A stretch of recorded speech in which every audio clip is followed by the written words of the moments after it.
So for our Yeah. guys that have never driven Long Beach before, what's it like coming into a track like this? If you're a new guy and you've never driven it. Super intimidating. You can't see the first turn at all on initiation. Also, like, there's nowhere to bail. It's a ping pong. It's a like ping pong Yeah. fucking wall.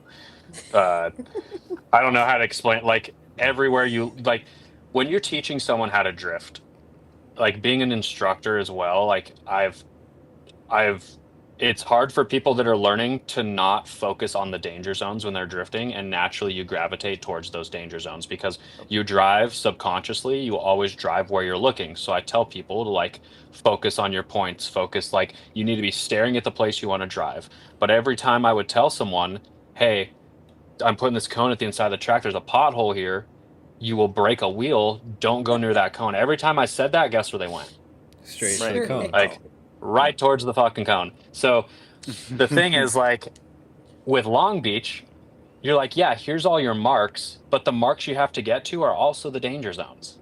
Yeah. Yep. So you might be Oh, staring gosh. at them. So you notice the people who are really intimidated end up on the inside, but the dudes who are really committed are in the wall. Yep. So, like, it's really hard to be in between there. And obviously, there's no room to bail. There's like a little bit of tires at the judge's wall if you're lucky enough to crash before the concrete starts. Yeah. Yeah. Yeah, they have a little Uh, tiny pocket yeah. right before. Yeah, aim for the pocket because if you get Yeah. to the left of it, you're smoked. Been there. It's like it's really hard. And like the first time I drove it, we showed up with the electric car and they Oh. denied us. And my S13 was in the trailer as a backup. So I hadn't even driven that car that year at all, and we just threw tires on it and just sent it down the straightaway. And I hadn't even like tested that car. Yeah. And you think about it, that shit happens all the time because us as drifters, we are not prepared, dude. And it's not even most of the time our fault. It's like the universe's fault. I feel like because every time I prepare ahead of time, I'm like, I'm gonna be 3 months early, I'm gonna test, I'm Yeah. gonna do all this, that, and the other. That's when the engine doesn't show up.